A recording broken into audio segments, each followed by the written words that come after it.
In the chaotic battlefield of Ultimate Marvel vs. Capcom 3, one fighter stands apart from the rest, not because of flashy combos, devastating supers, or even being good, but because of his unwavering determination in the face of overwhelming odds. I'm talking about Arthur. The character, much like in his original games, faces a seemingly impossible journey filled with constant death and frustration. Yet somehow, in the hands of dedicated players, Arthur manages to achieve the impossible. But what makes him so bad, and how are these players finding success with him? To understand Arthur's place in Marvel 3, we first need to acknowledge the harsh reality. He's fighting an uphill battle from the start, while other characters are teleporting across the screen, flying through the air with 8-way dashes, or extending combos with wave dash cancels. Arthur walks. That's right. In a game defined by its frantic pace and mobility options, Arthur lacks the fundamental ability to dash, either on the ground or in the air. This immediately puts him at a disadvantage when facing the lightning-quick offense of characters like Wolverine, Zero, or Magneto. To make matters worse, his jump arc is painfully predictable. That might as well be a neon sign saying "hit me" to any competent player.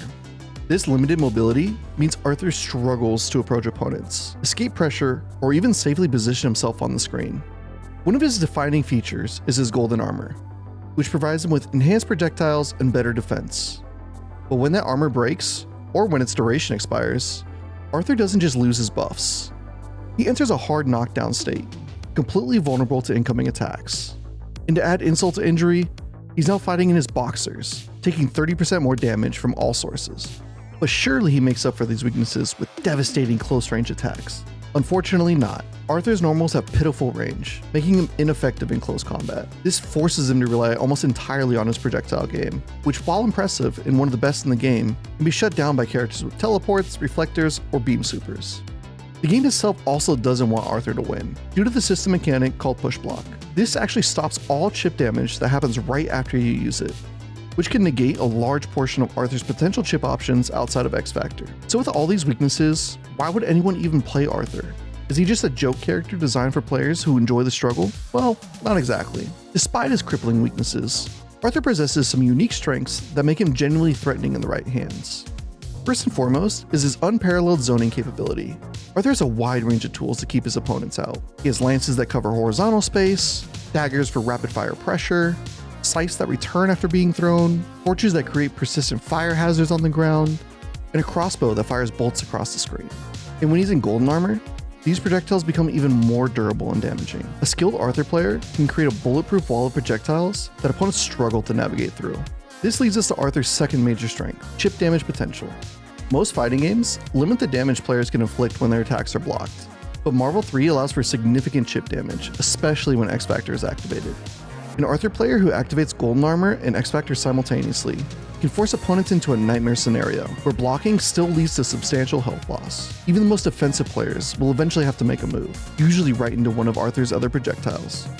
He even has infinites while in X Factor and golden armor, making him a solid anchor to a team. Outside of gold armor, his other level 1 super, Goddess's Bracelet, has a couple of different uses. It's an extremely long super, allowing players to call him in a team hyper combo and perform mix-ups afterwards. It's also a very safe super overall, pushing players out if they're too close, or being able to combo them to itself if they get hit. Overall, it's just a very versatile super. While he has no dash, top players have found different techniques to try and make his movement less predictable.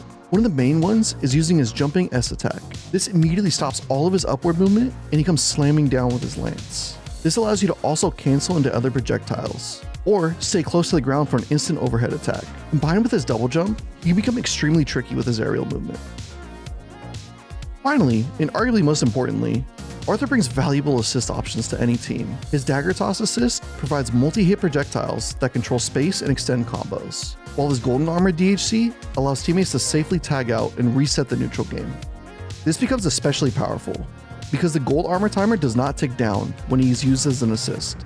This allows you to use the buffed up projectiles as an assist, as long as you can keep them safe. His dagger assist in particular is strong, because it's one of the best horizontal assists in the game. You can actually beat a lot of other common assists, such as Doom's Beam.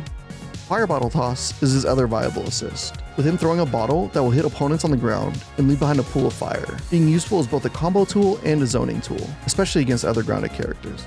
So have these strengths been enough to make Arthur viable in competitive play? The answer is honestly yes.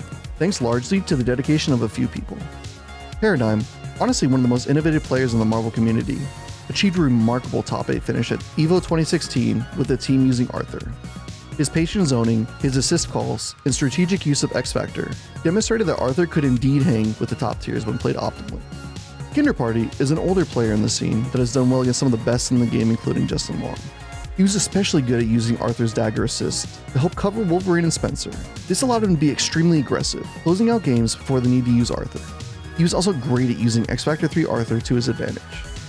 And even as recently as EVO 2022, where Magic Pixel Mexican, using a host of low tiers, including Ghost Rider, faced Remora in Grand Finals. He was even able to reset the bracket against the best character in the game, Zero. Arthur was a main focal point in allowing him to do that. He starts out strong with a hit with Ghost Rider that allows him to DHC in a Goddess Bracelet. Any of that distance, the distance demon stuff is just going to be able to find the hit, DHC through. Not quite going to be enough though, I don't think. And importantly, pushes Zero to the other side of the screen. As Remora finds his way close, Arthur is able to use his invincible reversal to land a hit and kill Zero. Yeah, still okay.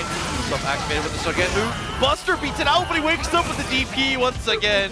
Remora cleans up and kills Hagar and Ghost Rider, leaving Arthur with X Factor 3. Sacktap uses the jumping S cancels to mix Remora up and kill Virgil. Gonna try and land the dive kick. The dive kick beats the rapid slash, gets the reset.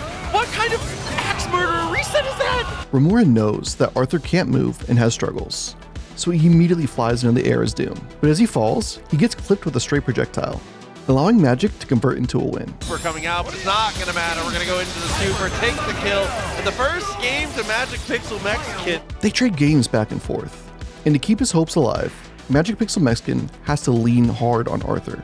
He starts off with a countercall assist on Doom, stopping the missiles from coming out. As Remora tries to call Doom again, Sacktap countercalls yet again with Arthur, this time able to clip both characters, but barely isn't able to convert. With a Hagar assist call, he gets a combo into golden armor for Arthur, allowing his team to be at full potential. So lucky only gets one. Remora lives to fight another day here, even though Zero will not. The soul's been reaped, my brother. It's not long before the daggers get to work, blowing through Doom's projectiles, letting Hagar get in close. With this pressure, Hagar gets a command grab with an Arthur follow-up to get a full combo. Look for the throw, and just like that, the command throw. And you have to be extra careful for that when you know the missiles are coming, because it is the best anti-missile option that you have. He's able to end it with a THC, guaranteeing the kill. And with one more mix-up, Magic Pixel Mexican is able to not only reach Grand Finals, but also reset the bracket. Factor from Magic Pixel! And that is going to be enough to close it, and that is going to be a reset here. He has taken Arthur to a new level, and is the standard for how he's going to be played in the future. While he may never reach the dominant status of characters like Virgil, Zero, or Morgan, his unique strengths make him a viable option for players willing to master his unconventional playstyle and build a team around him. Who is your favorite Arthur player? Or do you have any stories about dealing with a crazy Arthur player at your local? Tell me about them in the comments. Until next time.